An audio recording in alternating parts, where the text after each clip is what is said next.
सच बेधड़क के 4 साल, बेमिसाल सच बेधड़क ने तय किया 4 साल का सफर। सबसे अलग अंदाज, राजस्थान की सबसे बड़ी आवाज। और मैं महन जी से भी अनुरोध करूंगी कि आप स्वागत करें हमारे मुख्य अतिथि राज्यपाल महोदय का, श्री हरिभाऊ किशनराव बागड़े जी का।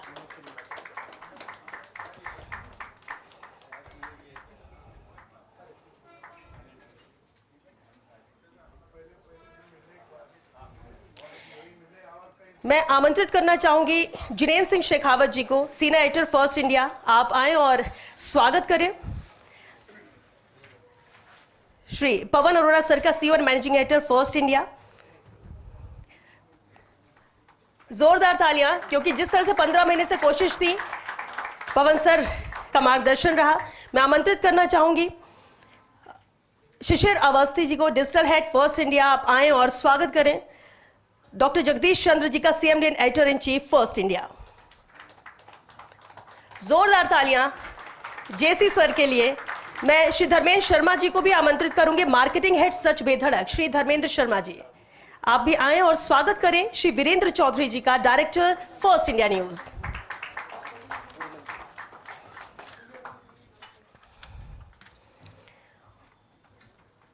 और मैं साथ ही अनुरोध करूंगी श्री आशीष अमन जी से, बिजनेस हेड, और साथ ही श्री ललित गंगवानी जी, सीएफओ। आप दोनों ही आए और स्वागत करें राजेंद्र यादव जी का, हमारे बीच में मौजूद हैं पूर्व मंत्री, भाजपा नेता राजेंद्र यादव जी। जोरदार तालियां राजेंद्र यादव जी के लिए। जैसा कि मैंने कहा कि इस छत के नीचे हर एक शख्स बेहद अहमियत रखता है और आप सभी की मौजूदगी ने इस कार्यक्रम को बेहद खास बनाया है। मैं आसिफ खान जी को भी आमंत्रित करूंगी कि वो आए और स्वागत करें वरिष्ठ पत्रकार राजेंद्र छाबड़ा जी का। राजेंद्र छाबड़ा जी साथी फर्स्ट इंडिया के, सच बेधड़क के, लगातार आपका भी मार्गदर्शन मिलता रहा है। बहुत स्वागत है राजेंद्र छाबड़ा जी आपका भी। और अब मैं स्वागत के सिलसिले को यहीं थामते हुए कार्यक्रम को आगे बढ़ाती हूं। और क्योंकि बेहद खास मौका है, 4थी वर्षगांठ है सच बेधड़क हिंदी न्यूज़पेपर की, और पिछले 15 महीने से जिस तरह से लगातार रफ्तार के साथ ये पेपर आगे बढ़ रहा है, मार्गदर्शन पवन अरोड़ा सर करा है। और मैं स्वागत उद्बोधन के लिए आमंत्रित करना चाहूंगी श्री पवन अरोड़ा जी को, CEO and managing editor first India. धन्यवाद श्वेता जी। नमस्कार। मैं आज के इस भव्य कार्यक्रम, जो कि फर्स्ट इंडिया मीडिया समूह द्वारा लगभग 1.25 साल पहले अधिग्रहित किए गए दैनिक हिंदी अखबार सच बेधड़क की 4थी वर्षगांठ मनाने के लिए आयोजित किया गया है, मैं आप सबका बहुत बहुत स्वागत करता हूं, अभिनंदन करता हूं, अभिवादन करता हूं। हमारा सौभाग्य है आज हमारे बीच मुख्य अतिथि के रूप में महामहिम राज्यपाल राजस्थान माननीय बागड़े साहब स्वयं मौजूद हैं। आपका यहाँ आना हमारे लिए बहुत ही प्रेरणादायक है, हमारे उत्साहवर्धन करने वाला है। बागड़े साहब का जो सार्वजनिक जीवन रहा है, तो आप कह सकते हैं कि लंबा सार्वजनिक जीवन भी रहा है, राजनीतिक जीवन भी रहा है। और मुझे कहते हुए अच्छा लग रहा है कि आप राज्यपाल रहते हुए भी एक समाज सेवी की तरह काम कर रहे हैं। महाराष्ट्र में 6 बार एमएलए रहकर, 1 बार विधानसभा अध्यक्ष रहकर और मंत्री पद पर रहने के बाद अब आप राजस्थान में लगभग 1.5 साल से यहाँ, मैं फिर कहना चाहूँगा, एक समाज सेवी की तरह, एक प्रशासक की तरह यहाँ अपनी सेवाएं दे रहे हैं, अपना काम कर रहे हैं। आमतौर पे ये धारणा बनी हुई है कि राज्यपाल महोदय का जो पद होता है वो एक औपचारिक पद होता है, एक सेरेमोनियल पद होता है, और आप राजभवन में जो है कुछ विशेष काम करते हैं। लेकिन बागड़े साहब को देख करके ऐसे लगता है कि आप राजनीतिज्ञ भी हैं, प्रशासक भी हैं, राज्यपाल भी हैं, ऑल इन वन हैं। आपके जो फील्ड में दौरे होते हैं, विजिट्स होती हैं, वो बहुत ही मीनिंगफुल होती हैं। उनमें वहाँ के कलेक्टर को, एसपी को, डीआईजी को, वहाँ के जिला स्तरीय अधिकारियों को सबको आमंत्रित किया जाता है। वहाँ बैठकें आयोजित होती हैं और राज्य सरकार की जो भी योजनाएं हैं, नीतियां हैं, कार्यक्रम हैं, उनकी समीक्षा बाकायदा राज्यपाल साहब के स्तर पे होती है। और जो प्रधानमंत्री जी ने विकसित भारत 2047 का एजेंडा दिया है और राजस्थान में यहाँ के मुख्यमंत्री आदरणीय भजनलाल शर्मा जी ने जो विकसित राजस्थान 2047 का विजन तय किया है, उसके अनुरूप जो मापदंड तय हुए हैं, जो नीतियां क्रियान्वयन के लिए तय हुई हैं, उनकी समीक्षा भी आप वहां जाके करते हैं और मार्गदर्शन देते हैं कि कैसे समयबद्ध रूप से इन लक्ष्यों को प्राप्त किया जा सकता है। तो ऐसे महामहिम आज हमारे बीच हैं। मैं एक बार उनका स्वागत करता हूं दोबारा, और आप सबसे भी आग्रह करूंगा एक बार जोरदार तालियों के साथ आपका स्वागत करें। हमारे साथ जयपुर के सबसे पुराने, सबसे वरिष्ठ और सबसे लोकप्रिय भी कह सकता हूं गोपाल जी बैठे हैं, अतिशयोक्ति नहीं होगी। आदरणीय कालीचरण सराफ जी बैठे हैं। आपका भी मैं स्वागत करता हूं। कई बार मंत्री पद को सुशोभित किया आपने, पूर्व मंत्री रहे हैं और सबसे वरिष्ठ विधायक होने का आपका खिताब है। और जिस तरह से जनता से जुड़ाव आपका रहता है और आपके घर में जिस तरह जनता की भीड़ लगी रहती है पूरा समय, और इस आयु में भी आप उसको निभाते हैं, ये अपने आप में एक सराहनीय बात है। आपका भी बहुत बहुत स्वागत है। आदरणीय गोपाल शर्मा जी, जो कि हमारे अपने हैं, खुद मीडिया जगत से हैं, लंबे समय तक यूँ कह सकते हैं कि मीडिया जगत की शान रहे हैं और अब विधायक की भूमिका में हैं। और बहुत कम समय में आप यूँ कह सकते हैं कि बीजेपी का कहिए, सरकार का कहिए, विधायक मंडल का कहिए, एक हिंदुत्व का चेहरा है और हिंदू रक्षा का एक चेहरा है, हिंदुओं के विषय को उठाने का एक चेहरा बन गए हैं इतने कम समय में। हमारे बीच हमारे आदरणीय संरक्षक, chairman, editor in chief doctor Jagdish Chandra साहब विराजमान हैं। आपके खबर ही जीवन है के ध्येय वाक्य, और खबरों की दुनिया में हमेशा आगे रहने और ईमानदारी से, सच्चाई के साथ आगे बढ़ते रहने के जो आपके निर्देश हैं, उसी के क्रम में ये सब काम हो रहा है। आपका भी बहुत बहुत स्वागत। आदरणीय वीरेंद्र चौधरी जी, जो कि फर्स्ट इंडिया न्यूज़ चैनल के निदेशक हैं, आपका भी निरंतर मार्गदर्शन रहता है। सुबह अखबार निकलने के बाद आधे घंटे में आपकी जो भी प्रतिक्रियाएं हैं और जो आपके मार्गदर्शन आने होते हैं वो आ जाते हैं इतने जागरूक ढंग से। और वैसे तो मैंने सुबह कहा, असल में तो ये रात को ही आ जाते हैं क्योंकि हमारे, चाहे वो सच बेधड़क हिंदी अखबार हो, चाहे वो अंग्रेजी अखबार हो, गौरव साहब आप भी इस बात की तायद करेंगे, रात को 12 बजे ही हम इस अखबार को निकाल देते हैं और ई कॉपी 12 बजे ही आप लोगों के मोबाइल फ़ोन पे पहुंच जाती है। तो उसी समय ये सब काम शुरू हो जाता है। हमारे बीच आदरणीय महंत कैलाश शर्मा जी मौजूद हैं, मोती डूंगरी गणेश जी मंदिर के महंत। आपका भी निरंतर आशीर्वाद, स्नेह और मार्गदर्शन मिलता रहता है। राजेंद्र यादव जी पूर्व मंत्री यहाँ विराजमान हैं, आप आए, आपका भी स्वागत है। बाकी हमारे सारे वरिष्ठ जन, राजेंद्र छाबड़ा जी, हमारे यहाँ के एडिटर मनोज माथुर, कार्यकारी संपादक पंकज सोनी, हमारे फर्स्ट इंडिया न्यूज़ चैनल के सीनियर एडिटर जिनेन्द्र शेखावत, हमारे CFO ललित, ऐसे तो मैं किस किस का नाम लूँगा, हमारे सारी वरिष्ठ टीम और हमारे साथ जुड़े हुए, इस समूह के साथ जुड़े हुए सभी लोग, और हमारे स्पॉन्सर्स, हमारे कंट्रीब्यूटर्स, हमारे सहयोगी, हमारे शुभचिंतक सभी आज यहाँ मौजूद हैं। मैं आप सबका भी बहुत बहुत स्वागत करता हूँ।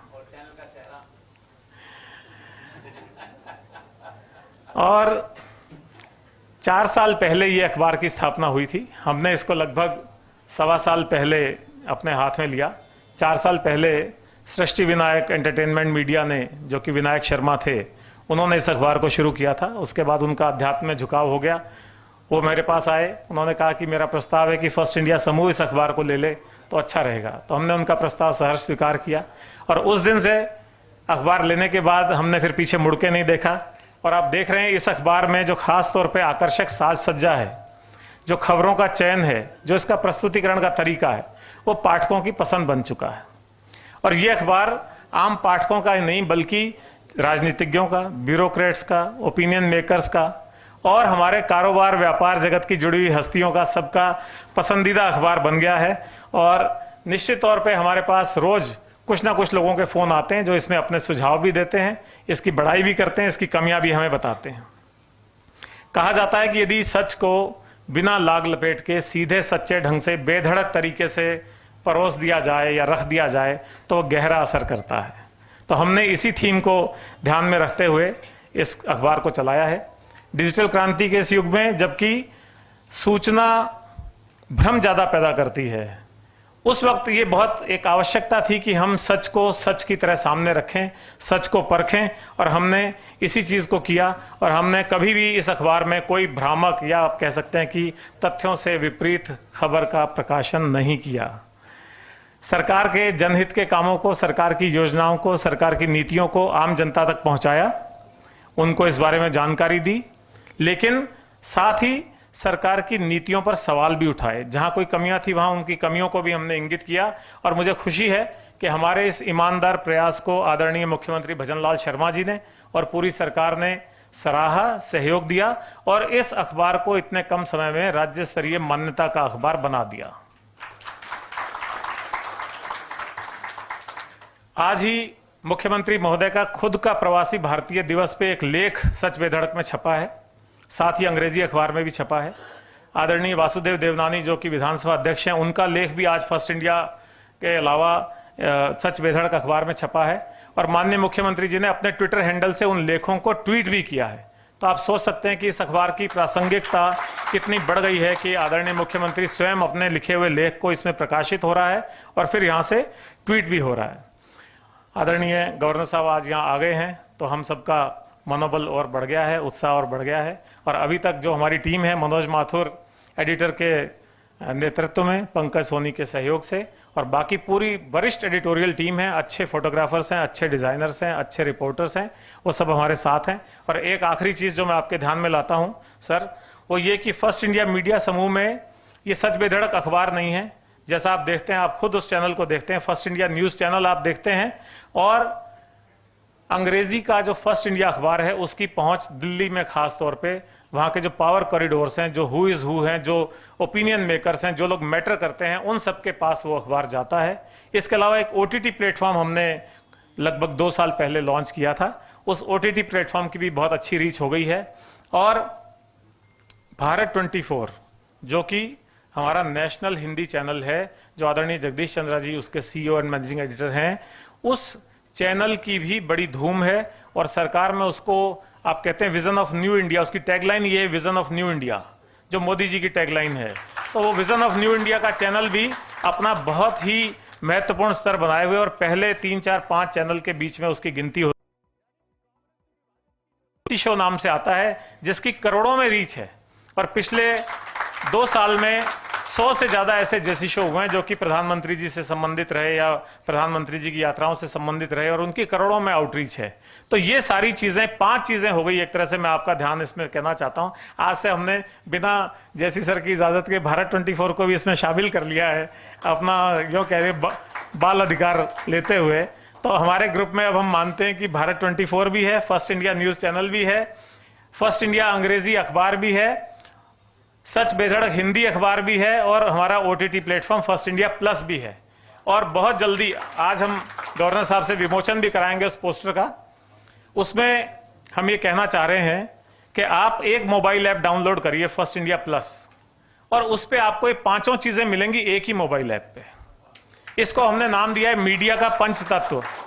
पंडित जी बैठे हैं, आप इसको सराहेंगे इस बात को कि ये मीडिया का पंच तत्व बन गया है। यहां आप एक नेशनल हिंदी चैनल देख सकते हैं उसी ऐप पे लाइव, उसी ऐप पे आप फर्स्ट इंडिया न्यूज चैनल देख सकते हैं लाइव, उसी ऐप पे आप रात 12 बजे अंग्रेजी अखबार पढ़ सकते हैं, उसी ऐप पे आप हिंदी अखबार पढ़ सकते हैं, और उसी ऐप पे सब तरह का मनोरंजन ओटीटी प्लेटफॉर्म पे देख सकते हैं। तो अब आपको कोई लंबे चौड़े अखबार नहीं करने, कोई टीवी का बटन नहीं खोलना, कोई मोबाइल के लिए उसकी टीवी का जो रिमोट कंट्रोल होता है उसका घर में किसी के साथ झगड़ा नहीं करना है कि मुझे न्यूज देखनी है। आप अपने फोन में एक ऐप डाउनलोड कीजिए और 2 चैनल, 2 अखबार और एक ओटीटी प्लेटफॉर्म का आनंद ले सकते हैं। बहुत बहुत शुक्रिया।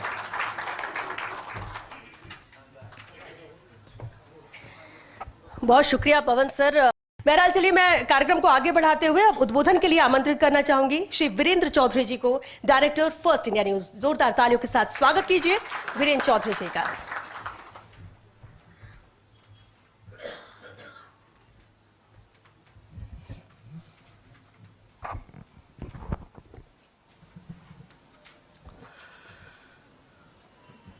माननीय राज्यपाल हरिभाऊ बागड़े साहब, आज के कार्यक्रम के हमारे मुख्य अतिथि, और साथ में मैं ये भी कहना चाहूँगा कि पिछले 1 साल में आप दूसरी बार हमारे प्रोग्राम में पधारे हैं।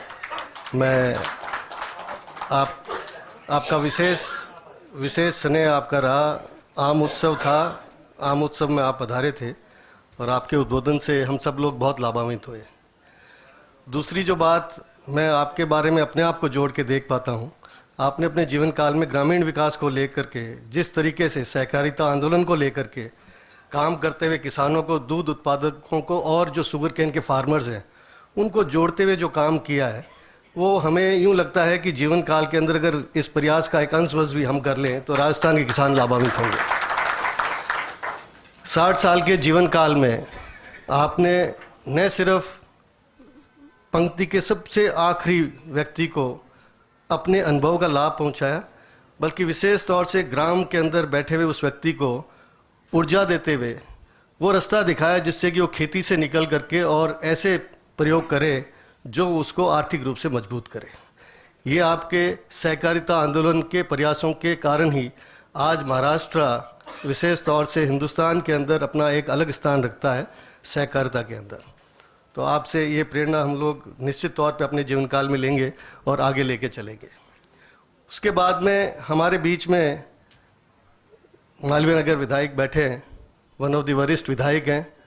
आपके लगातार जीतने का जो एक रिकॉर्ड आपने कायम कर रखा है, वो इस बात का द्योतक है कि आप और जनता के बीच का जो संवाद है वो किसी भी बिचौलिए को स्थान नहीं देता। किसी भी विधायक का, वो भी एक शहर के अंदर लगातार लोगों से संपर्क करना और चुनाव जीतना, ये आपकी सेवा का एक बहुत बड़ा फल है जो आपको मिला हुआ है। आपका स्वागत है इस कार्यक्रम के अंदर और मैं चाहता हूं कि इसी तरीके से आप आगे भी अपनी जीवन काल के अंदर ये प्रयास जारी रखें। मैं गोपाल जी से ज़्यादा परिचित नहीं हूं, पर मैं ये कहूँगा हमारे पत्रकार बंधु हैं वो, उन्होंने इस जयपुर शहर को अपनी पत्रकारिता से बहुत कुछ दिया है, इतना कुछ दिया, और आज उसी पत्रकारिता के अंदर वो सेवा भाव लाते हुए विधायक बने हैं और विधायक बनने के पहले कार्यकाल में उनका जो प्रयास है वो अद्भुत है। लगातार उसी जोश से, उसी अंदाज से ये लगे रहते हैं जैसे कोई एक जर्नलिस्ट लगा रहता है, 24 घंटे एक जर्नलिस्ट लगा रहता है। उसी अंदाज में गोपाल जी अपनी तरफ से जो सेवा भाव है उसको लेकर के और जनता के बीच में रहते हैं। इनका भी स्वागत है। स्वागत मैं इसलिए कर रहा हूँ, इस समूह का मैं डायरेक्टर हूँ, मेरा फर्ज बनता है। और उसके बाद में मैं कहना चाहूँगा डॉक्टर जगदीश चंद्रा जी, आप जनक हैं, आप पट्टी के जनक हैं, आप खबरी जीवन के जनक हैं। आपको डॉक्टरेट की जो पदवी मिली है, उपाधि मिली है, वो आपका जो दूसरा कार्य रहा, आप सरकारी सेवा में रहते हुए कार्य कर रहे थे, वो आपकी एक इनिंग थी।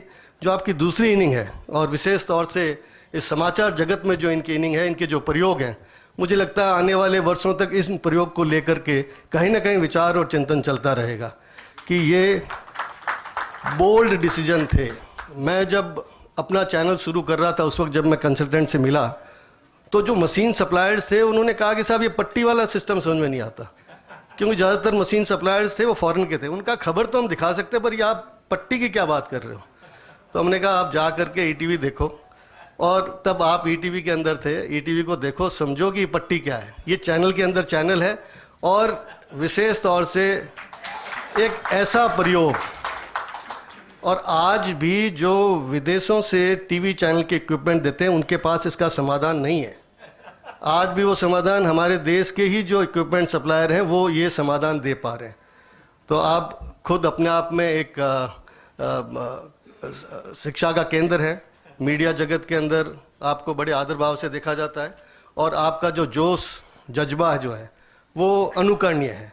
इस उम्र में भी 24 घंटे सिर्फ इसी संदर्भ में लगे रहते हैं।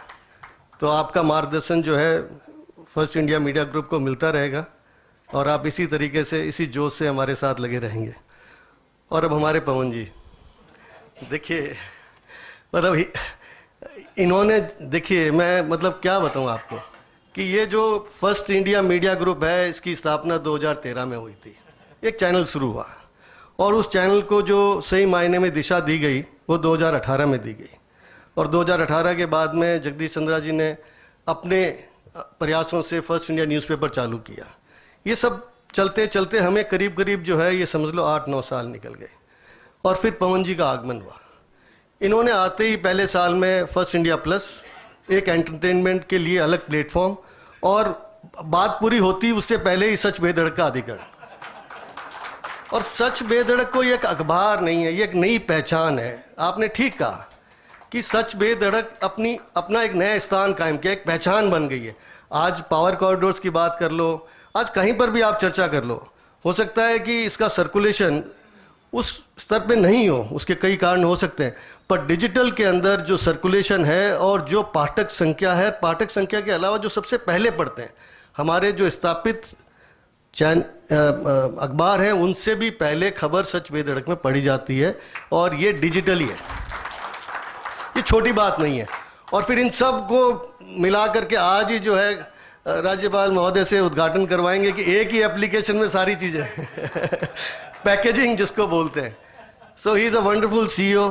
इन्होंने आने के बाद में एक नई ऊर्जा, नई दिशा इस पूरे समूह को दी, और इसके लिए हम चाहेंगे कि आप इसी तरीके से, इन्हीं प्रयासों से इस पूरे ग्रुप को आगे लेके जाएं, और विशेष तौर से अपने पाठकों के अंदर जो एक आपने विश्वसनीयता कायम की है वो नए स्तर कायम करे, और उनका प्रेम और आपका प्रयास जो है वो मिल करके नए आयाम स्थापित करे।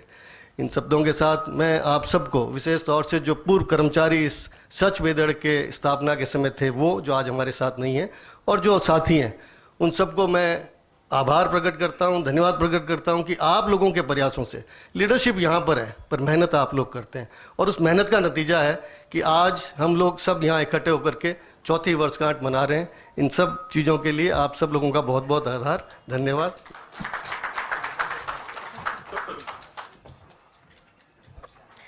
बहुत शुक्रिया वीरेंद्र सर, क्योंकि आपके शब्द, आपका सहयोग, मार्गदर्शन हमें देता रहता है और बेहतर करने के लिए। बहुत शुक्रिया।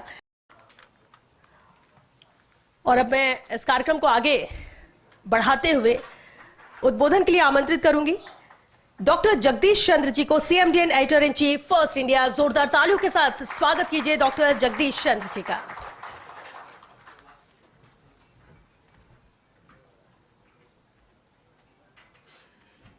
आज के समारोह के मुख्य अतिथि माननीय राज्यपाल महोदय वीरेंद्र जी, CEO साहब का नाम तो मैं इसलिए भूल जाता हूँ कि CEO तो है ही आत्मा इसकी, ये तो इनबिल्ट है। कालीचरण जी, गोपाल जी, कैलाश मान जी, कालीमना मंदिर जी, और दोस्तों और मित्रों, आप सबका एक बार फिर से हार्दिक स्वागत है। 2 लाइन की बात यह है कि सच बेधड़क का पुनर्जन्म हो चुका है पिछले 2 वर्षों से, और इसका सारा श्रेय जो है वो एक अद्भुत व्यक्ति पवन अरोड़ा को जाता है। मैं इन्हें अद्भुत कहता हूँ। डिलीवरी में गवर्नर साहब कभी आपके दफ्तर में अगर रहे हों कभी या रहें, तो आप देखेंगे राजकुमार जी के साथ जो है कि डिलीवरी में अद्भुत है व्यक्ति। आप काम बताओ, डन जो है। नौकरी में देखता था, अब यहाँ भी देखता हूँ। और ये भाई का प्रेम नहीं है, ये बिल्कुल मेरिट पे मैं इस बात को कह रहा हूँ। तो खुशी की बात है कि आज अखबार से कहाँ पहुँचा। आज पहली बार गवर्नर साहब हमारा 72 पेज का अखबार निकला है। हमारे चैनल का चेहरा है श्वेता, वो भी यही कह रही है कि सत्य कह रहा हूँ मैं बात, ये कि 72 पे तो पत्रिका भास्कर ही निकालते हैं भाई। हम कहाँ निकालते हैं, निकाले आपने इतने अच्छे से किए जो है। और रही बात आज इस अवसर की, तो आज ये बड़ा दिन है। गवर्नर साहब आज सुबह प्रवासी राजस्थान का उद्घाटन करके आए हैं। बहुत अच्छा भाषण था, एक नई शुरुआत है। और मुख्यमंत्री भजनलाल शर्मा का जो सपना था कि मैं 25, 30, 35 लाख करोड़ रुपए के MOUs करूं, वो सपना अब साकार हो रहा है। 7 लाख करोड़ के जो MOUs हैं वो अब धरातल पे आ गए हैं। तो बहुत ही अच्छा दिन है पवन जी आज के इस समारोह का। क्या राजस्थान जो है विकास की एक नई उड़ान की ओर जा रहा है। और जहाँ तक बात है प्रिंट मीडिया की, तो बहुत से लोग कहते थे कि अब प्रिंट मीडिया ख़त्म हो जाएगा, सोशल मीडिया आ गया है, इलेक्ट्रॉनिक मीडिया है, OTT है, लेकिन नहीं हुआ ख़त्म, वो वहीं का वहीं है, उसका कोई विकल्प नहीं है। और इसी विकल्प के साथ आप इसको लेके आगे बढ़ें, मन में कोई संकोच नहीं रहे कि किसी से कोई कंपटीशन नहीं है। जिसे कहते हैं हमारा किसी से कंपटीशन नहीं है, we are the big brother in the industry. और इसी गति से आप अखबार को चलाएं। और गवर्नर साहब और सब लोगों का, वीरेंद्र चौधरी जी का इतना अच्छा भाषण दिया उन्होंने, मुझे लगा कि आज सबसे अच्छा भाषण ही उनका रहा जो है तो कुल मिला के एक बार फिर से आप सबको बधाई और राज्यपाल जी का धन्यवाद और आप सबका आभार। Thank you so much. Thank you.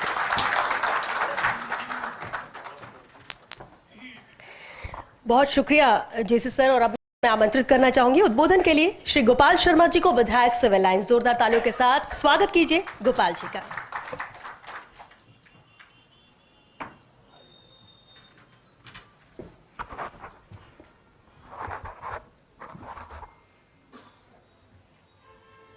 हमारे राजस्थान के महामहिम, हम लोगों की प्रेरणा के स्रोत और देश में आंदोलन की राजनीति के शुरुआती दौर में उसको दिशा देने वाले माननीय श्री हरि भाऊ जी बागड़े नाना जी को मैं प्रणाम करता हूं। हमारे बीच में जयपुर के सबसे लोकप्रिय, और ये कहना भी गलत नहीं होगा कि जयपुर की राजनीति में संघर्ष, कार्यकर्ता के लिए संघर्ष और जनता के लिए संघर्ष, इसकी शुरुआत करने वाले कालीचरण जी सराफ, हमारे आदरणीय महंत जी पंडित कैलाश जी, जो हम लोगों के लिए कभी भी दधीची बन जाते हैं, उनको मैं चरण स्पर्श करता हूं। आदरणीय जगदीश चंद्रा जी, आपके बारे में कहने के लिए इतना है कि अगर 24 घंटे बोलता रहूं तो भी विषय पूरा नहीं होगा। लेकिन एक चीज निर्विवाद रूप से, निश्चित रूप से कही जा सकती है कि राजस्थान के प्रशासनिक अधिकारियों के अंदर, सक्रिय लोगों में अगर पहला नाम कोई आता है तो जगदीश चंद्रा जी का आता है।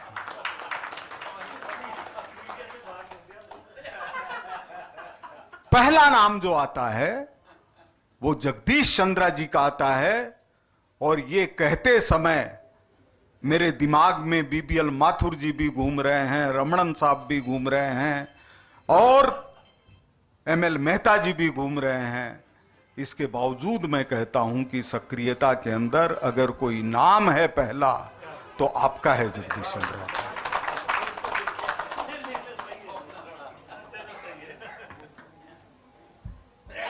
और वीरेंद्र चौधरी जी, आपका उस दिन से नाम सुना हुआ है जब से आप इनसे जुड़े थे, लेकिन बस उतना ही परिचय है जितना आपका मेरे से है। हमेशा ये लगता रहा कि कातिल साहब ने कहां से खोजा, लेकिन वास्तव में आपने वह काम किया है जो संकट में पानी के जहाज को किसी भी बवंडर में नहीं गिरने के लिए जो जरूरी होता है वह काम आपने किया है। आदरणीय पवन अरोड़ा जी, ये एक विचित्र रिश्ता बन गया। जगदीश चंद्रा जी मेरे बड़े भाई हो गए और इन्होंने अपने आप को अपने आप ही छोटा मान लिया।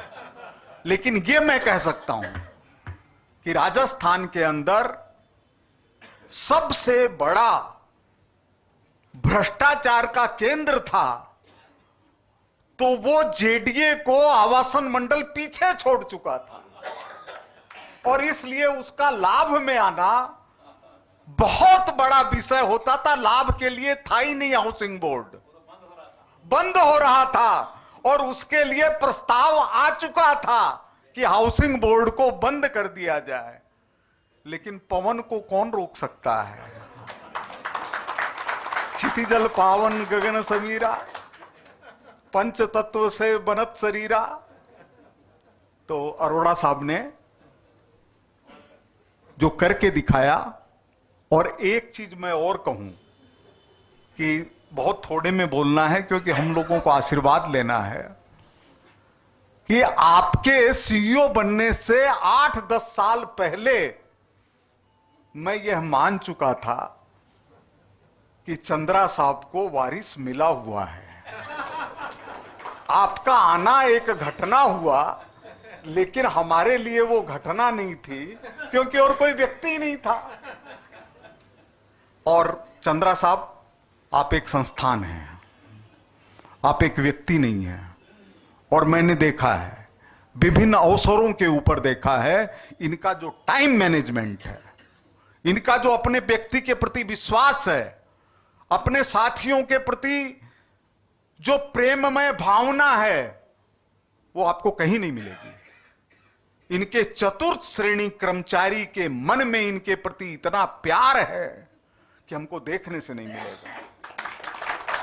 और इनका जो राष्ट्रीय स्तर का व्यक्तित्व है और देश में जो इनकी चर्चाएं हैं, रही हैं, इनके नाम से लोग खलबलाते थे। एक बार मैंने इनको बताया कि आज केंद्रीय मंत्रिमंडल की बैठक थी, उसमें अटल जी ने पूछा कि कौन है जगदीश चंद्रा जी। अटल जी ने पूछा और मैंने उसी दिन इनको बताया।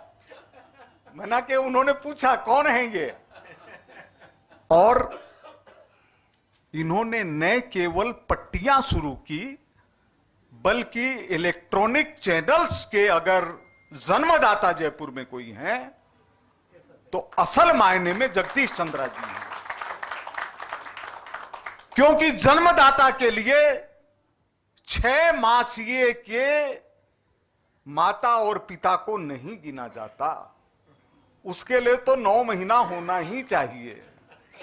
तो इसलिए आज सच बेधड़क, सच बेधड़क का अर्थ है सच जिसमें धड़क भी नहीं हो, यानी सांस की गुंजाइश नहीं है। सच बोलना है तो सच बोलना है। और आपने जो राजस्थान के अंदर इलेक्ट्रॉनिक मीडिया को कायम करने का काम किया, और ऐसी स्थिति में कायम करने का काम किया जबकि देश के बड़े बड़े अखबार जयपुर के अंदर अपनी शाखा खोलने की स्थिति में नहीं थे, मीटिंग कर करके फेल हो गए। दैनिक जागरण जैसे अखबार सब कुछ तय हो गया, उन्होंने कहा नहीं, हाथियों के बीच में घुसना सरल नहीं है। आपने वो करके दिखाया। और इतना इनका विश्वास, इतना इनका विश्वास। नटवर सिंह जी विदेश मंत्री थे, कैबिनेट के विदेश मंत्री। उनका अगर सर्वाधिक किसी पर विश्वास था तो आपके ऊपर था। एक बार उनका दोपहर को फोन आया, मेरे से बोले कि आपकी तबीयत ठीक है। मैंने कहा तो गजब हो गया, मेरे को तो किसी भी तरह से मैं कैसे सोचूं कि आदरणीय नटवर सिंह जी का फोन आ सकता है। उनकी साहब से बात हुई थी, इन्होंने बताया, मैं उस समय पत्रिका में था, उनका फोन आया। तो इस तरह का संपर्क, इस तरह का संबंध। और कैसी कैसी बातें आपको बताऊं। आखिरी बात यह बता रहा हूं कि देश के टॉप मोस्ट एक आईएएस ने मेरे से कहा, जो भारत के अंदर अपने फील्ड के अंदर नंबर 1 रहे, राजस्थान से उनका लंबा नाता रहा। बोले अगर हमारे क्षेत्र में कोई अजात शत्रु है तो वो जगदीश चंद्रा जी हैं। उन्होंने कहा कि ऐसे मुख्यमंत्री जी जिनके लिए मैं सोच नहीं सकता था कि जगदीश चंद्रा जी से उनके संबंध हो सकते हैं। मैंने केवल इच्छा प्रकट की कि मेरे को मिलना है। दूसरे दिन हम लोग मिल रहे थे। यह जो कुव्वत है, यह आपकी कुव्वत है। और आज का जो कार्यक्रम है वो तो अपने आप ही सफल हो गया। हमारे महामहिम राज्यपाल महोदय, जिन्होंने हर बीमारी पर विजय प्राप्त की, जिन्होंने हर दृष्टि से आज कह सकते हैं गौरव के साथ कि राजस्थान की उच्च शिक्षा के अंदर कोई भी भ्रष्टाचार नहीं है, कोई भी भ्रष्टाचार नहीं। और यह काम केवल महामानव कर सकते हैं और कोई नहीं कर सकता। 12 राज्यपालों के इंटरव्यू में ले चुका हूं, 12 राज्यपालों के। 9 बच्चे लेकर के लोग हवाई चप्पलों के अंदर टूटी हुई में आते थे और जाते समय 25-25 सूटकेस साथ जाते थे। लेकिन आपने जो किया है उसको हम लोग हमेशा याद रखेंगे। और अभी तो आप तो जब आपको योग करते हुए देखा तो बड़े बड़े योगी फेल हो गए वहां पर। तो हमको महायोगी मिले हैं हमारे आदरणीय कालीचरण जी भाई साहब, जो संघर्ष का प्रतिरूप हैं। जगदीश चंद्रा जी जो कर्मठता का पर्याय हैं। पवन अरोड़ा जी जो समर्पण का अध्याय हैं। और वीरेंद्र चौधरी जी, किसी को दोस्त तलाशना हो तो वीरेंद्र चौधरी जी को देखिए। इतना ही कह के मैं अपनी बात समाप्त करता हूं। धन्यवाद, नमस्कार।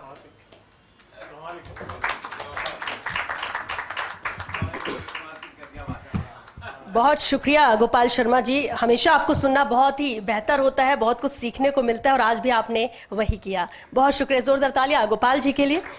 और अब मैं उद्बोधन के लिए आमंत्रित करना चाहूंगी श्री कालीचरण सराफ जी को, माननीय विधायक मालवीय नगर। जोरदार तालियों के साथ कालीचरण जी का स्वागत।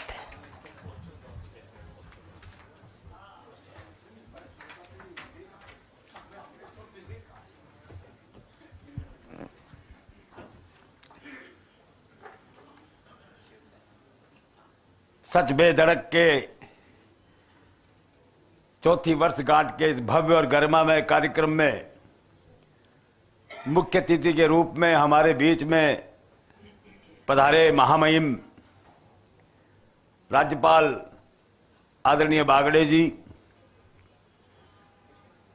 मेरे बहुत पुराने मित्र कॉलेज टाइम से भाई जगदीश चंद्रा जी, पवन अरोड़ा जी, वीरेंद्र चौधरी जी और मेरे विधायक साथी के रूप में विराजित आदरणीय गोपाल शर्मा जी, परम श्रद्धेय मोती डूंगरी गणेश जी के महंत आदरणीय कैलाश जी, वरिष्ठ पत्रकार राजेंद्र छाबड़ा जी और मेरे बहुत पुराने मित्र पूर्व मंत्री आदरणीय राजेंद्र यादव जी, हाँ, और हमारे काले हनुमान जी के महंत सम्माननीय योगेश जी, उपस्थित सभी भाइयों और बहनों। अब गोपाल जी तो क्योंकि पत्रकार रहे हैं इसलिए अलंकृत भाषा में इन्होंने सबका बखान कर दिया, पर मैं इतना कह सकता हूं कि जगदीश चंद्रा जी के हाथ में जो काम आता है वो कभी भी अधूरा नहीं रहता। हम जब कॉलेज में पढ़ते थे तो जो वाद विवाद प्रतियोगिताएं होती थी उसमें जहां जगदीश चंद्र जी का नाम आ गया, ये उस समय जगदीश कातिल के नाम से जाने जाते थे, और ये ऑल इंडिया कंपटीशन में कहीं पर भी जाते थे तो उसमें निश्चित रूप से कॉमर्स कॉलेज फर्स्ट आता था। और उसका एकमात्र कारण यह था कि जगदीश चंद्रा जी ये उसमें पार्टिसिपेट करते थे। और इनकी जोड़ी थी जगदीश जी और गोविंद जी चतुर्वेदी। अब आजकल गोविंद जी चतुर्वेदी कहाँ है मुझे पता नहीं। अच्छा, हाँ, तो आपकी जोड़ी थी उस समय और चर्चा चलती थी छात्रों में कि भाई जगदीश चंद्र जी और गोविंद चतुर्वेदी जी जहां गए वहां निश्चित रूप से प्राइज तो कॉमर्स कॉलेज को ही मिलेगा। और पवन जी के बारे में मैं क्या कहूं, जब वसुंधरा जी की सरकार थी तो उस समय यह तय कर लिया था कि भाई हाउसिंग बोर्ड को बंद करना है, क्योंकि ये घाटे में जाता है, भ्रष्टाचार का गढ़ हो गया। पर आपने, यार ये काम तो बनियों का है, पर आप यानी आपने क्या जादू किया है? हाँ, मैं कह रहा हूं ना। और आप ये देखिए कि सारे एमएलए की, यानी बड़ी मुश्किल से वो सब एमएलए ने खाली किए, बंगले खाली नहीं कर रहे थे, आपने वहां इतना जल्दी। और मंच पर उपस्थित विधायक कालीचरण जी सराफ, श्री विधायक गोपाल दास जी शर्मा, जगदीश चंद्र जी, पवन जी अरोड़ा, वीरेंद्र जी चौधरी, सभी अभिभावक, उपस्थित सभी मीडिया बंधु, छायाचित्रकार भाई और बहनों, जगदीश चंद्र जी का परिचय अपने सबको है। मुझे तो अभी अभी साल 1.5 साल के अंदर उनके पेपर के माध्यम से और उन्हें कहीं मिले जब का उनका परिचय हुआ। लेकिन उनका संपर्क बहुत अच्छा है। और मैं तो यहाँ नया आया था, लेकिन जब से वो और उधर आए और कुछ ना कुछ तो भी अपने खेत के फल भी हमको बेचते थे। गए साल भी मैं यहाँ आया था एक कार्यक्रम के लिए, जब मुझे भी उन्होंने बुलाया था। लेकिन ऐसे कि उन्होंने जो पेपर निकाले, सच बेधड़क, अतः सच है तो सच काय को बोलना, तो सच बोलना इसीलिए कि वो ध्यान में रखने की जरूरत नहीं। झूठ बोले तो ध्यान में रखना पड़ता है, और भी कभी न कभी तो भी वो ध्यान में लोगों के आता, अरे ये तो झूठ है। लेकिन सच बोले तो तुम कभी बोलो, वो कभी ध्यान में रखना नहीं पड़ेगा। आप 10-15 साल के बाद भी बोलेंगे, हाँ मैं बोला था, हाँ मैं बोला था। और बेधड़क है, हमारे मराठी में है कि बेधड़क तू दे धड़क, और फोड़ भ्रष्टाचारियों को धड़क देकर। ये उनकी पेपर की जो लाइन पकड़ी उन्होंने, वो ऐसी है। और फर्स्ट इंडिया समूह के हिंदी समाचार पत्र सच बेधड़क की 4थी वर्षगांठ पर आप सभी के साथ यहाँ उपस्थित होकर अत्यंत प्रसन्नता की अनुभूति हो रही है। केवल 4 साल में इतना यश मिलना ये कोई साधारण बात नहीं है। तो मैंने भी बहुत पेपर देखे, कुछ साल उस पर काम भी किया है, लेकिन इतने थोड़े दिन में इतनी प्रचार और इतना सबके यहाँ उसको अच्छा लोगों के पास जाकर फल मिलना, ये बहुत अच्छी बात है। उसका कारण एक ही है कि उन्हीं पे भरोसा है, और जहाँ जहाँ भरोसा होता है वहाँ लोग पसंद करते हैं, और पसंद करने के बाद वो अपने साथ भी रखते हैं। और इस पेपर को, न्यूज़ चैनल को लोगों में एक भरोसा आ गया, और करके वो बार बार देखते, पेपर भी पढ़ते हैं। और भरोसा कब होता है कि उसका वितरण ज्यादा हुआ, खप ज्यादा हुआ। और खप जो होता है, वितरण होता है, वो ग्राहक के मर्जी पे होता है। ग्राहक आणि मग ग्राहक महत्व का है। अब सभी व्यवसाय में करके ग्राहकों को जो लोग अच्छे देखते हैं वो यही बोलते हैं कि ग्राहको देवो भव, ग्राहको देवो भव, कि ग्राहक तो हमारे देव सरीका है।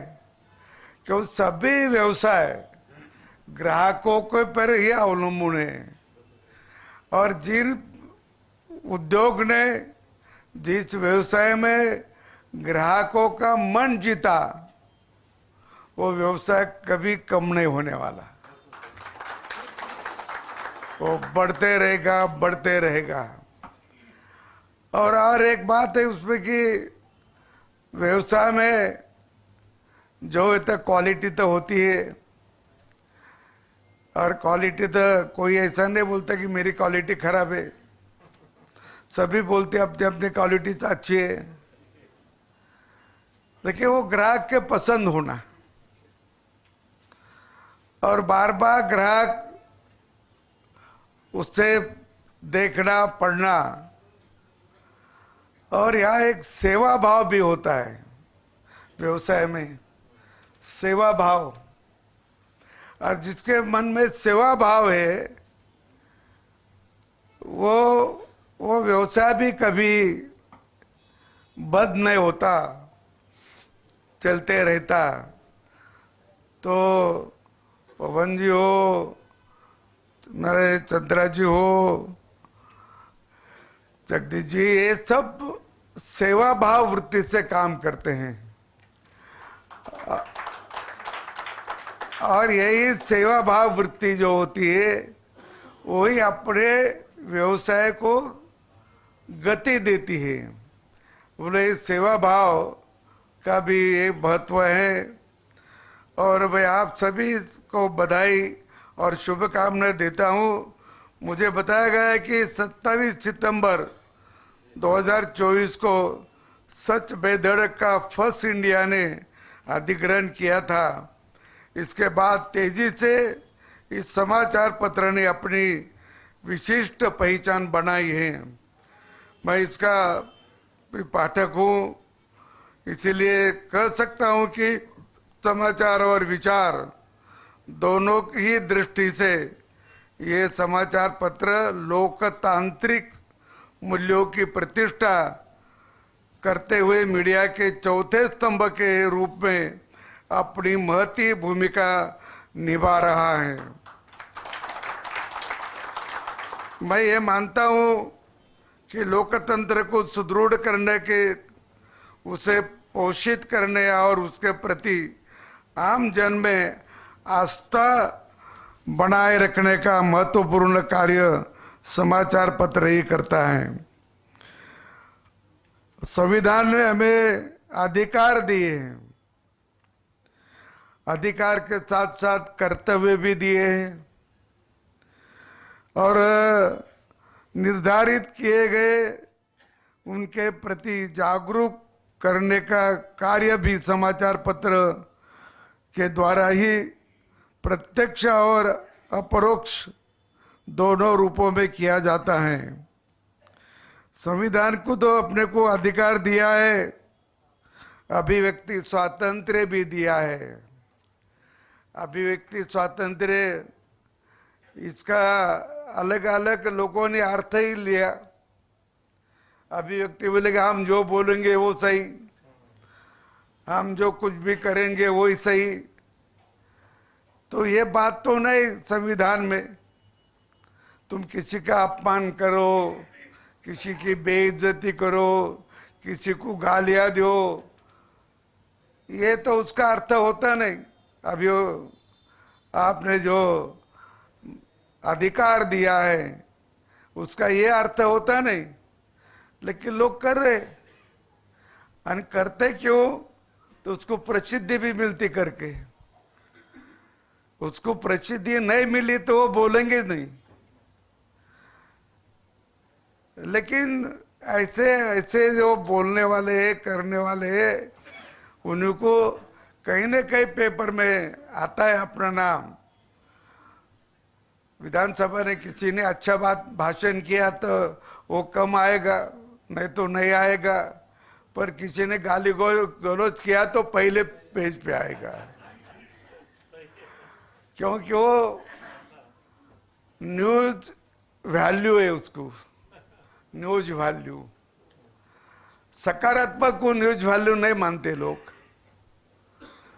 लेकिन सही बोले तो सकारात्मक और वो जो लोगों के उपयोग की जो न्यूज होगी, लोगों को आदर्श के रूप में जो लेना पड़ता है, लोगों को उससे एक समझ आना चाहिए, लोगों को उसका थोड़ा दृष्टि थोड़ी विशाल बन जाए, ऐसा कोई आया तो लोगों को अच्छा पसंद पड़ता है। और वो ज्यादा से ज्यादा आने की कोशिश भी आप करें। मैं इतना ही कहूँगा कि अपना जो भारत का इतिहास है वो तो बहुत, उसको क्या झूठ लिखा है, उसके बारे में कुछ न कुछ लिखा है, तो अभी उस पे भी और किताबें निकल रही। लेकिन ऐसे जिन्होंने हमारा इतिहास थोड़ा बिगड़ा हुआ है, उनके स्वार्थ के लिए। अतः हमारा इतिहास जो निकला दो मुगल काल के समय है, मुगलों के साथ जो इतिहासकार आए थे उन्होंने लिखा, वो क्या अपने बाजू में लिखेगा? अंग्रेज आए थे तो उन्होंने जो लिखा है वो उनके साथ जो लोग थे, उनके इतिहासकार थे, उन्होंने लिखा। वो क्या भारत का कौतुक करेगा? नहीं करेगा। तो ऐसा जो इतिहास लिखा है और हम सबसे वही पढ़ रहे इतने सालों से, क्योंकि हमारी नीति भी वही थी। हमारी शिक्षा नीति अंग्रेजों ने जो दी थी वही अभी तक चल रही थी करके, उन्होंने जो लोगों ने सिलेबस बनाए वही हम पढ़ते थे और पढ़ाते भी थे। इसीलिए पुराना इतिहास हमारा शक्तिशाली इतिहास है, शौर्य का इतिहास है, गर्व का इतिहास है, ये हमारे बच्चों को मालूम नहीं। क्यों पढ़ा है? नहीं तो उनको क्या मालूम होगा? वो ज्यादा से ज्यादा टेक्स्ट बुक पढ़ाते और कभी ध्यान आए तो दूसरा कुछ पढ़ाते होंगे। पर टेक्स्ट बुक ने ये हमारा जो गौरव का इतिहास है, भारतीय परंपरा का जो इतिहास है, भारतीय सभ्यता का जो इतिहास है, भारतीय संस्कृति का जो इतिहास है, वो इतिहास हमें नहीं, हमें पढ़ा नहीं और हमसे ध्यान भी नहीं। मैं अरोड़ा से आग्रह करूंगा कि एखादा कॉलम तो इस पे आप दीजिए। भले 2 न्यूज नहीं आएंगी उस दिन, और दूसरे दिन आए तो भी चलती, महत्व के हो तो बहुत से न्यूज आप छाप भी नहीं सकते, क्योंकि इतने न्यूज आती, इतने न्यूज आजू काम बिठाओ उसमें बिठा नहीं सकते। काट छाट कर भी कुछ बिठाते तो भी सभी नहीं बिठा सकती, इतने न्यूज आती रहती। क्योंकि अभी तो मोबाइल पे बात होती है ना, मोबाइल पे टाइप किया, छोड़ दिया, यहाँ मिल जाता है। और पहले तो नहीं था, पहले तो पेपर से पोस्टर से भेजना पड़ती थी, कहीं और हाथ से लेकर जाना पड़ती थी। अभी तो वो स्थिति नहीं।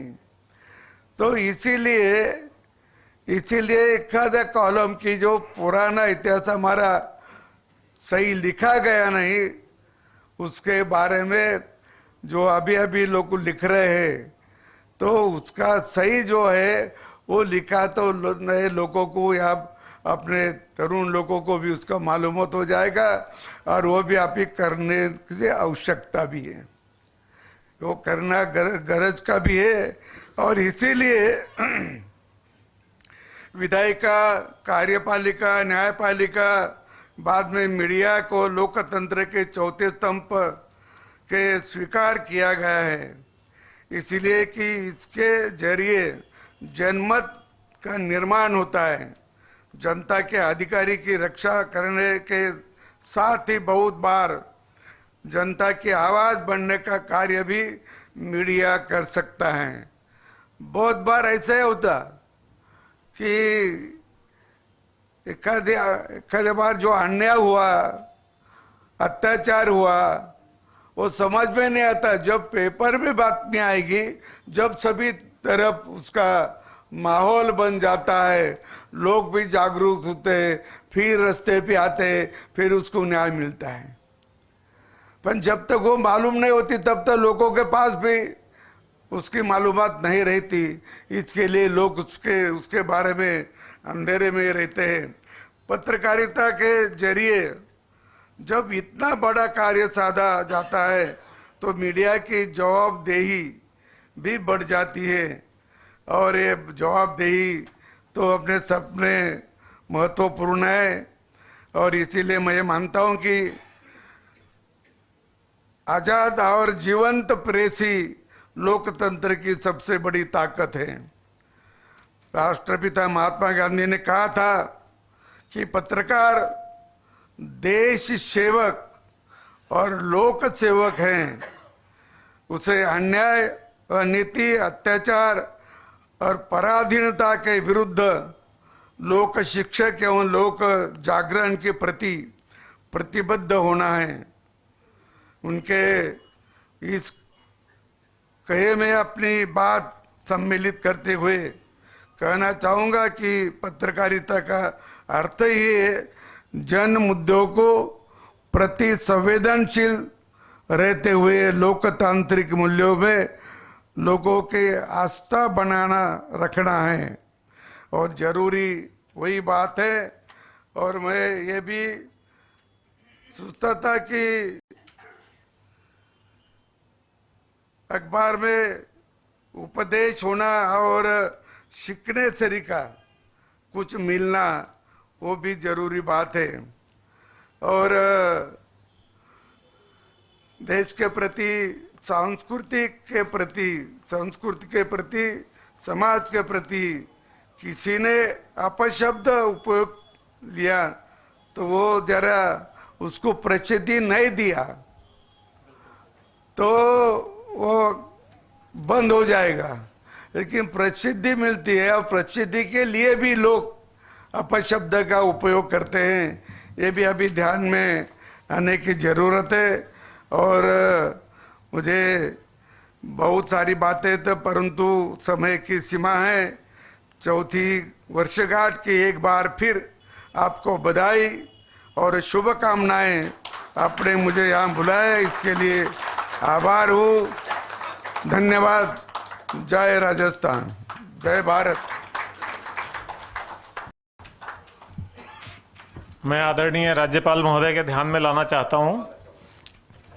राज्यपाल महोदय, अभी हमने कुछ समय पहले ही आधा पेज पूरा रोज धर्म, संस्कृति और समाज और धार्मिक आयोजन और सांस्कृतिक आयोजन इस पे शुरू किया है। इसके अलावा खेलों पे आधा पेज शुरू किया है, व्यापार और जो शेयर बाजार है उस पे आधा पेज शुरू किया है। तो ये जो आपने बात कही है ये हमारा और इससे हौसला बढ़ा है। हम खुद इसी राह पे सोच रहे थे कि रोज कुछ ना कुछ ज्ञान की बात, कुछ ना कुछ भारतीय संस्कृति, साहित्य और जो पुरानी हमारी परंपराएं हैं उनको पुनर्जीवित करने की बात हम करें। युवाओं को भी सही प्रेरणा मिल सके, वो देशभक्ति के लिए, राष्ट्र प्रेम के लिए प्रेरित हो सकें। इन चीज़ों को हम स्थान देना शुरू कर चुके हैं और आपने आज हमको मार्गदर्शन दिया है, निर्देश दिया है। तो ये आगे आने वाले दिनों में आपको दिखेगा। हम इसको बहुत अच्छे ढंग से लेंगे। धन्यवाद। बहुत शुक्रिया महामहिम, आपके मार्गदर्शन के लिए आभार। आप हमारे कार्यक्रम में आए और इसे बेहद खास बनाया। और खास होता है कि जब आप कुछ बेहतर करते हो और बहुत सारे सुझाव मिलते हैं और बेहतर करने की प्रेरणा मिलती है तो ऊर्जा भी दुगनी होती है। और इसी के साथ में धन्यवाद आप सभी का करना चाहूंगी। और क्योंकि अब खास मौका है, 4 वर्ष पूरे हो चुके हैं सच बेधड़क के।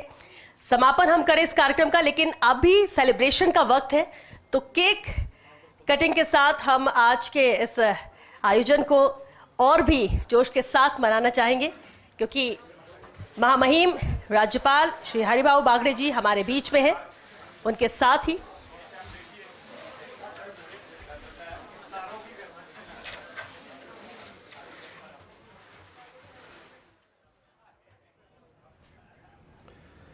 तो देखिए, तस्वीरें आपको दिखा रहे हैं और तस्वीरें बेहद खास है, क्योंकि सच बेधड़क, जो सच को बेधड़क अंदाज में बताता है, जनता की आवाज को शब्दों के रूप में पिरोते हुए अमिट करता है और उन तक पहुंचाता है जिनको उस समस्या का समाधान करना है। सच बेधड़क एक सेतु जो जनता और सरकार के बीच में, जहां सरकार की योजनाएं जनता तक पहुंचे और जनता की समस्याएं सरकार तक पहुंचे। मकसद धर्म के प्रति आस्था को और मजबूत करना, आपको हर वो जानकारी देना जो आपके लिए जरूरी है, चाहे वो शेयर बाजार हो, चाहे वो व्यापार हो, चाहे वो मनोरंजन हो, चाहे वो शिक्षा खेल जगत हो, या फिर देश और प्रदेश की सियासत हो। सच बेधड़क जिस अंदाज में लिखता है उसमें बेबाकी है, उसमें जनता के प्रति अपनापन है और सरकार के प्रति जवाबदेही के साथ वो सवाल जिसका जवाब जनता चाहती है। और इसीलिए इन 4 सालों में सच बेधड़क को लेकर जो लोगों का अपनत्व है वो तेजी से बढ़ा है, इसके प्रति विश्वसनीयता तेजी से बढ़ी है और वो भी और बढ़ेगी, क्योंकि ये जनता का अखबार है, जनता के लिए। और फर्स्ट इंडिया ग्रुप का वो बुके जिसमें आपको 2 चैनल मिलेंगे, एक फर्स्ट इंडिया न्यूज, दूसरा भारत 24, 2 अखबार मिलेंगे, जिसमें एक फर्स्ट इंडिया अंग्रेजी का अखबार, सच बेधड़क हिंदी का अखबार। और तस्वीर आपको दिखा रहे हैं सेलिब्रेशन की, तस्वीरें केक कटिंग सेरेमनी की। कुछ मीठा हो जाए, मुस्कान के साथ कुछ मीठा हो जाए, वो मीठा जो जिंदगी में मिठास भरे, विश्वास भरे और ज्यादा प्यार भरे। और ये तस्वीर है महामहिम राज्यपाल हरिभाऊ बागड़े जो इस कार्यक्रम का हिस्सा बने और उन्होंने जो मार्गदर्शन दिया, उस मार्गदर्शन पर सच बेधड़क और तेजी से आगे बढ़ेगा। बेहद खास होता है, बेहद खास होता है वो पल जब जनता के प्यार के जरिए एक उपलब्धि हासिल होती है। और ये 4 साल वही उपलब्धि है, जो भरोसा है जनता के विश्वास का, वो विश्वास जो हर एक अक्षर के साथ हम निभाने की कोशिश करते हैं, उस पर खरा उतरने की कोशिश करते हैं। क्योंकि कहते हैं कि कलम वो कर सकती है जो बड़े बड़े हथियार नहीं कर सकते, और एक एक शब्द अपने आप में संपूर्ण होता है। और कहते हैं कि हजारों तस्वीरों से ज्यादा मजबूत होता है एक शब्द जो बेबाकी के साथ हो, जो सत्य की सटीकता के साथ हो, जो बेधड़क अंदाज में हो। और सच बेधड़क के 4 साल ये बता रहे हैं कि ये बेधड़क अंदाज राजस्थान की जनता के दिलों में धड़क रहा है। और सच बेधड़क इसी बेधड़क अंदाज में आगे भी बढ़ता रहेगा। लेकिन एक एप्लीकेशन फर्स्ट इंडिया प्लस, ये OTT एप्लीकेशन जिसको आप डाउनलोड कर सकते हैं, और इसको डाउनलोड करने के बाद आप भारत 24 को लाइव स्ट्रीम कर सकते हैं, फर्स्ट इंडिया न्यूज़ को लाइव स्ट्रीम कर सकते हैं। रात 12 बजे के तुरंत बाद आप दोनों हमारे अखबार, हिंदी का सच बेधड़क और अंग्रेजी का फर्स्ट इंडिया न्यूज़ आप रीड कर सकते हैं। और राजस्थानी मनोरंजन के साथ साहित्य और जो आप चाहते हैं एंटरटेनमेंट के लिए, वो तमाम इस OTT पर उपलब्ध है। आप इसे डाउनलोड कर सकते हैं और इसके जरिए जोड़ सकते हैं।